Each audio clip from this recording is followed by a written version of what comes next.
Today we're reviewing the WWE Elite Series 117 Rhea Ripley and Grayson Waller figures, man. Two talents from Australia. And I'm excited for it, man. We got a brand new Rhea Ripley here. She's been killing it lately with her figures. Grayson Waller have his WrestleMania 40 figure here with a first time in the line championship belt, which should be very nice to see, but I'm intrigued to see what these guys are all about. This is going to be Grayson Waller's third WWE Elite figure, and this will be Rhea Ripley's like 5th or 6th or something like that. She also has an Ultimate Edition. We're going to get into all the comparisons and all the things, man, but if you already like what you see, you want to grab these figures for yourselves, go over to Ringside Collectibles, use code MDTOYS to save yourselves 10% over there when shopping. I greatly appreciate that. All the support means the world. But today, man, we're going to be diving into Grayson Waller and Rhea Ripley. Rhea Ripley is one of my favorite women's talents on the planet. I just think she's so damn good. I remember back, I want to say, years and years ago when I discovered her. I mean, dude, she has just been steadily improving every year. She's fantastic. And then Grayson Waller, well, I'm not the biggest fan of him. I think that in the ring, he can go pretty well. And I'm intrigued to see what this figure's about, how it compares to his others. So that should be fun. But we do have both figures here, man. First up, let's take a look at Mommy. We do have the black gear here, which looks good. Nice shot of Rhea there. Nice shot of Rhea on the side. And then we do have this crazed head sculpt on the back, which low-key, wish this would have been the head sculpt on the figure. I think it would have been wacky. You know, Mattel loves their damn wacky head sculpt, so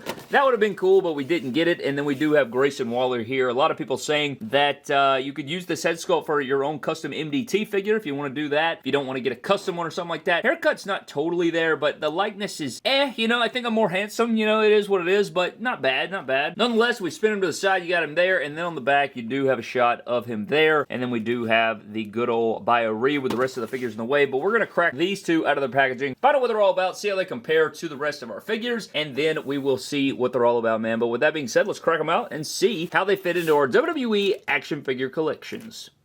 So here we have two Australian icons. Oh, maybe one icon. I don't know. You can let me know. But we do have Grayson Waller and Rhea Ripley out of the packaging, and I'm really liking these figures, man. I'm enjoying it. I'm enjoying it. I feel like, you know, I was kind of worried there for a minute about Mattel, and they kind of said, shut the hell up, and they've been pumping out some good stuff, man. So really intrigued with these. Excited to dive into the review with you, get into their accessories, and break it all down. But what we're going to do is run through Grayson Waller's accessories and Grayson Waller, and then we will back it up and take a closer look at Rhea Ripley's accessories and the Rhea Ripley figure, of course, diving into all of the comparisons and finding out if these figures belong in your collection or not. You could let me know at the end of the video, but we won't know until we take a closer look. So with that being said, man, let's shut the hell up and get into it. And now we're diving into Grayson Waller's accessories, and we start things off with a first time in the Mattel line championship, and it is the coveted SmackDown World Tag Team Championship, or the SmackDown or WWE Tag Team Championships here, and it is kind of flat. There's no added paint detail or anything. It's just, you know, the flat gold and black here. It's very shiny and reflective like Mattel likes to do with their championships, which, I don't know, I like their championships, but I think they could be a little bit better here, but not bad. Not a bad first attempt. You can see all the writing there. I don't think it was written with AI or anything, so it looks good there, and yeah, I think it looks good, man. All this is clean. The sculpt is nice. It fits the figure well. The strap even has indentations in it. Pretty cool stuff overall. I like this, and we know that this is probably going to help push some sales of this figure as well, so that's all good. But yeah, World Wrestling Tag Team Championship here. First time on the line for Grayson Waller. And then we also have his entrance jacket here, which is just repainted from his last figure. You had the Elite 107, then you had the Elite 107 Chase, and then 10 series later you get Grayson Waller again, but it is in this green and white and black. GW there, got the paneling and everything, and then it says Waller Fly on the back. This is, I guess he wanted to do Eagles colors, I guess, because they were in Philadelphia for this attire and this matchup here, but not bad, you know, not my favorite gear or anything, but it's not bad, not bad gear. I don't know, I think the attire's clean. It just, I don't know, it gives me like Celtics vibes, and I guess it kind of gives me Eagles vibes, but I get more Celtics from it for whatever reason. And then you do get a pair of mic holding hands, and I feel like the streak's been a while, man, but we finally got us some Kawhi Leonard Ricochet handshaking new style hands. And now we're getting into Grayson Waller on the other side of the review, looking at the head sculpt. This is a new head sculpt. You know, last time we had kind of that scruffy head sculpt. This time we do have kind of a smirky, cocky smile here going on, and not too bad here, not too bad. I think that the likeness is pretty good. I think it does look like the character and everything like that. Not a bad head sculpt. Not my favorite, but not bad. I think it does look like the character itself, but Everything else is pretty much the exact same we saw in the Elite 107, right? Same Mizdow style torso, same shoulders and arms we saw on the same Grayson Waller we saw, so no unique sculpts or anything going on, and it is the same shorts mold, you're just kind of getting a repaint. So you get a new head sculpt, you get a repaint of the gear. This is his WrestleMania 40 gear here with the Waller there, got the Australian flag, got GW there for George Washington. You have the green and black spinning around, then you have some speckle designs. Got the pocket on the back. Not bad gear, not bad gear. Kind of a, I don't know, kind of like a Kelly green look instead of the darker green known for the Eagles there, but I think Philly fans will appreciate the Kelly green style look. We do have the giant knee pads here. This is the Kurt Angle Ultimate Edition mold. That is the newer style that they started using on different figures and things. We saw it on Grayson Waller last time. They are continuing that. I may pop these off, but it doesn't look like they have the painted knees underneath like they did on his last two figures, but then it goes down into the new boots, and this time he was wearing white short boots, but they are the new mold, so you get more articulation here, but it's the same Ilya Dragunov mold and the same mold we've come to know in this new short boots, but it is the new technology, quote-unquote, that Mattel's been using. Now, as far as articulation, he doesn't handle terribly. I don't think it's bad. He can look down a little bit and look up, not really far at all. Again, ball hinge, man, ball hinge, but since it's a classic torso, you do get a decent little ab crunch, because this is a torso that's a pretty good amount of years old now, but you get a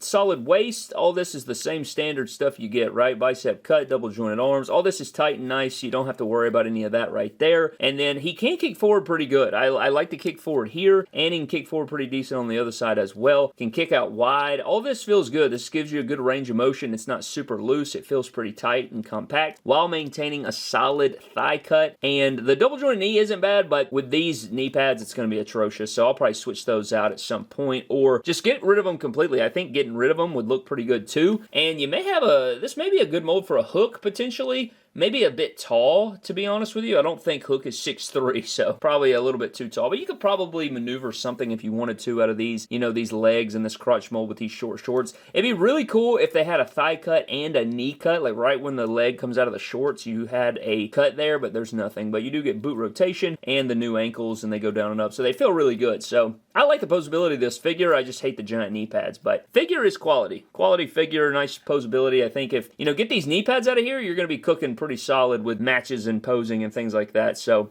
that is pretty good there. But for your Grayson Waller figure comparisons, we do have his first two figures. So you do have the Elite 107 over here and the Elite 107 Chase that does have the knee pads removed. So yeah, I mean, if I had to rank these gears, I think this would be my favorite gear. I just like the white boots and everything. But the white and pink is certainly a very nice to say. You guys know that's two of my favorite colors, right? So white and pink is very clean with the gold accents and everything. But these new boots add a little bit of height to him, it seems. It seems that he is a tad higher. Just not like, you know, it's not ridiculous, but looks pretty good. So yeah, I don't hate that. And then, of course, you could always head swap these. If you don't like the smiling, goofy head sculpt, you could put the pissed off one on there if you have the Elite 107. So there you go. You could put that one on there. And now you have a whole new fix-up look for your guy, and you could put the smiling one on here too, if that's something you wanted to do. So now you can have your Elite 107 smiling with the black boots, and I guess you could boot swap it if you wanted, but that's not bad right there. All of it fits well, and you know, the neck's not too tall or anything, so you could certainly do that if you wanted to. And since, you know, they've revolutionized this, which is another thing I begged for years, finally made it happen, you can switch it right back with no consequences. So that's good. You don't have to worry about that. But another thing that I wanted to take a look at before we get the hell out of here with the Grayson Waller figure is I want to do one more comparison, not only with his Elite 107 counterparts, but with his tag team partner. We have Austin Theory or Theory here with his Elite 110 figure. So if this is something you wanted to see or get a look at, now you can see these two guys up next to each other. I do not think Theory is 6'3". I could be wrong there, but I think they are making him a little too short as far as that is concerned. So they definitely have made Grayson Waller either too short or Austin Theory too tall, but it's not bad, not bad. I think they do a good job on Theory's face. Theory needs bigger shoulders and arms though. I think that they could definitely give him, that man's absolutely jacked and he's been that way for a few years now, but that does it for your Grayson Waller figure comparison. So we're getting into Rhea Ripley's accessories here, and you know, kind of a fair pair. It's just the entrance vest and interchangeable hands here. And for this vest, I do like the studs that we have going on, the zippers and the paint apps and everything. I like that they included some of these patches and things like that. I'm sure that some of these are some recognizable, I want to say some of these are bands maybe or something like that. I'm not too into the lore of the patches here from Australia, but the chains look good and the studs look good. Could even dry brush these studs maybe if they were,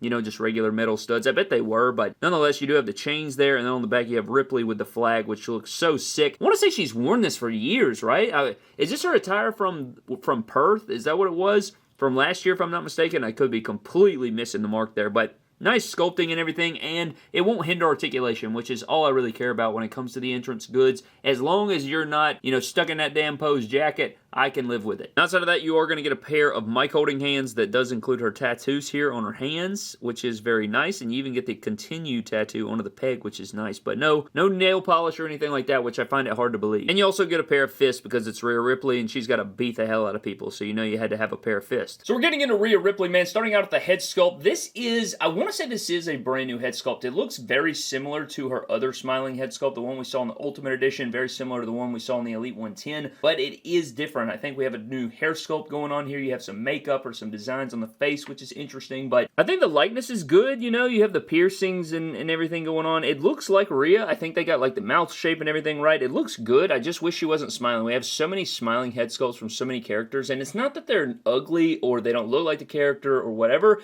I just think that Rhea Ripley, I think of her being cocky and pissed off, which I guess cocky could be a smile, but this just looks like she's at a fan meet and greet. Same thing with Roman Reigns. He's just smiling there. If it was the cocky smile maybe, or a smirk or something maybe different, but I'm just sick of all these figures that are smiling. I'd like to see, I don't know, a pissed off stern face, or I like them yelling too. I think a yelling Rhea would have been really cool as well, but we do have the mommy choker on there, which is pretty cool. You even have a little bit of the sternum tap poking up through here, which does look good. I'm hoping that on her next figure, and you can even see it through here, if they do one of her like split tops, or like the, the top with the, that's not covering her stomach or whatever, then you'll get the full sternum tattoo, which I think would make for a great figure. You have the black and silver and the studs and everything like that. Really cool gear. All the tattoos are here. You have the black wrist tape and everything like that. I do believe she's missing a thigh tattoo potentially, which I don't know if that's the case or not. You can let me know. But spinning it around, you do have some studded sculpts on the back here, which is pretty cool. I mean, they do a good job on the women's figures when it comes to the sculpts and the uniqueness and everything like that, but you do have the fishnets. You have these little thigh bar straps deals things here that are loose. You can pull these down all the way off if you would like to, but they just kind of hug the thigh right there, and they stay in place for the most part. But then you have the fishnets, and then you have the black knee sleeves, and then they go down to the lower legs, and then you do have the tall black boots with the silver eyelets on the boots there, and then she does have Ultimate Edition boots, which I found these feet to be really, really loose, unfortunately. Mine are really loose. It's like very annoying. Figure keeps wanting to fall over, but maybe yours isn't like that, But getting into the articulation, her head doesn't really move at all here. It's just a standard ball joint besides rotation. You don't really get any pivoting movement at all, really, unfortunately. Shoulders go to just above 90 there. You get the full rotation, bicep cut, double jointed arms. You get the hinge and the rotation here in the wrist, which is great. Diaphragm pivot, and you get a little bit of shifting side to side, but your ab crunch on a lot of the women's figures is non-existent, unfortunately, and it can't go back that far. So the ab crunch I would love to see improved on every single Elite figure and Ultimate. It's just not as good as it could be, man. You could get really dynamic if they could fix the ab crunch there. Like, try doing wrestling moves with Spider-Man figures and stuff like that, man. You'd be amazed at what you can pull off when you have that, especially when you combine it with a neck hinge or a ball hinge here on the neck, and you can look all the way down with a really, nice ab crunch and stuff. But you do have waist swivel in there. She can kick up about that far. That's, that's like right at 90, maybe just above. You do get, she can go way out here and everything. You get an upper thigh cut. Double jointed pinless knees, which are not that stiff. They feel pretty good, but you get boot rotation, and you do have Ultimate Edition feet here that go down and up, and she gets the toe pivot there, which is cool. It's just that I wish these figures had better ab crunch, but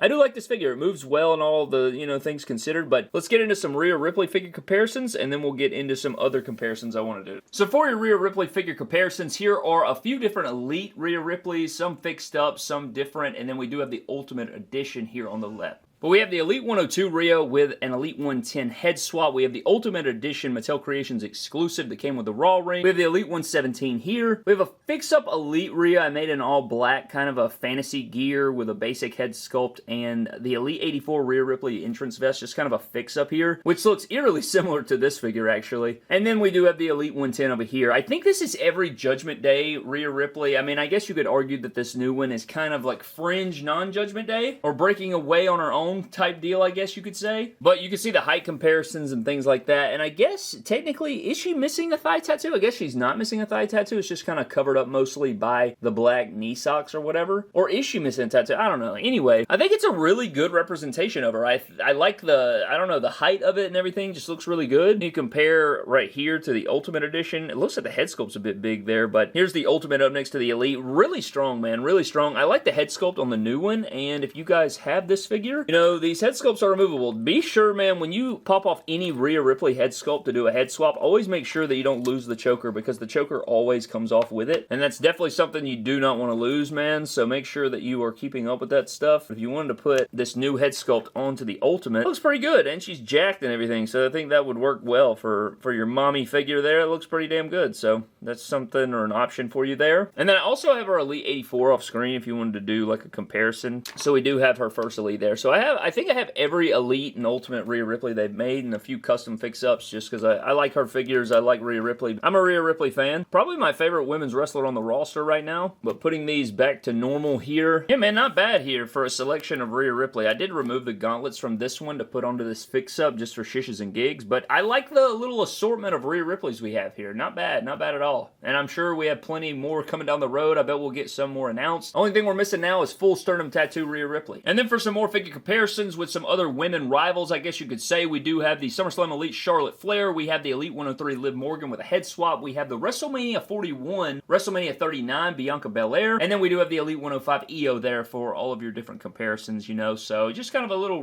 you know, kind of rivalries renewed here in the review just to see how she squares off with some of her rivals in the ring. And then for your Judgment Day figure comparisons, we do have a few members of Judgment Day here. The main ones, we do have the Ultimate Edition Series 25 Damian Priest, the Ultimate Edition Series 24 Finn Balor, the Ultimate Edition Series 23 Dominic Mysterio, and the Elite 115 R-Truth with the Judgment Day tee. So if you wanted to throw this in there with those, I think you could get away with that if you don't have the Ultimate Edition, but I like the way this figure scales in here with these, and I think you could also get away with the Ultimate, but as far as this figure is concerned, I think this looks pretty good. But I think that all but wraps up our 2-in-1 review of these two Australians, man. Rhea Ripley and Grayson Waller, Elite Series 117. Let's start things off with Grayson Waller just to get him out of the way, because I feel like his is mostly just a repaint for the most part. You're not getting a ton difference here. You know, his first two figures weren't bad. I didn't hate them. I thought the gears were fine. I like this gear too. I don't think that it's bad either. It does feature the newer boot mold, which is cool. I think I don't know, all three of his gears, this is probably my second favorite. I like the white and pink a lot. Head sculpt is solid. I like that it's expressive at least. I know I'm not one for smiles, alright? There's a lot of people smiling in this wave. Like literally half the damn field, maybe more than half are smiling. But I think based off his first figure that was making that weird like grouchy looking head sculpt, which was kind of odd, kind of like the expression he's making on the box here, I think I like this one better, which is interesting, but not a bad figure. Good representation of the character, things like that. So I don't know. I don't hate it. I don't hate the figure. I do like the way the new SmackDown Tag Team Championship came out. You know, it is that classic Mattel shiny material look, but not bad. I think it looks good and all those things. If you guys want it for that reason, I imagine that this figure will sell because of that title, so that makes sense. But yeah, I mean, I think it's worth to pick up if you want the championships, and if you're a Grayson Waller fan, you think it's a good representation of the character, I would agree and say that you do need to grab it. Now, as far as the mommy figure is concerned, very tough because we've gotten a lot of Rhea Ripley's here in the last couple, you know, years or so, and well-deserved. I think that her Ultimate Edition is really good. I think this one's really good. I like her Elite 110. I would say that this one and the Ultimate are better than the Elite 110. I think that it's worth the upgrade there, whether it's the Ultimate Edition or this one. I think I like the head sculpts, or the head sculpt on this one better, even though she's smiling too. I like the gear. I like that we have half the sternum tat, you know. I want to have a figure of her where it shows off the full sternum tat. Maybe we'll see that. That rhymed unintentional, but yeah, I mean, I like the figure. I got the Ultimate Edition boots. I like the gear, the entrance gear. It's a very solid Rhea Ripley, a very, very good Rhea Ripley figure. Great representation of her as well, and I think that in this era, it's hard to find figures that don't represent the character well, but these two do. I think both of them pass the test, and you should grab them if you want them. I don't think you're going to be like, oh man, these are skippable. Unless the characters are not for you, these are skippable, but I think these are good figures, man. They're really good figures. I'm very excited to see where the top 25 takes us as we explore 2025, because I feel like there's a lot of quality coming this year, and it's going to be hard to differentiate our top 25 when it comes down to it at the end of the year for the WWE Elite line, man. But it should be fun. We're going to dive into all of it, of course, as we unfold. but we are set to review the rest of 117 and rank this set. I'm excited to do so as well. But that is going to wrap up this review, man. If you guys want to grab these, again, go over to Ringside Collectibles. Use code MDTOYS to save yourselves 10%. But I'm getting the hell out, man. I hope you guys did enjoy. Huge shout out to our Patreon members as well. Thank you guys so very much for the support as always. You guys are unbelievable, and I appreciate you every single day, man. But I'm getting out. I'll see you guys next time. Have a blessed one, and I'll catch you guys later.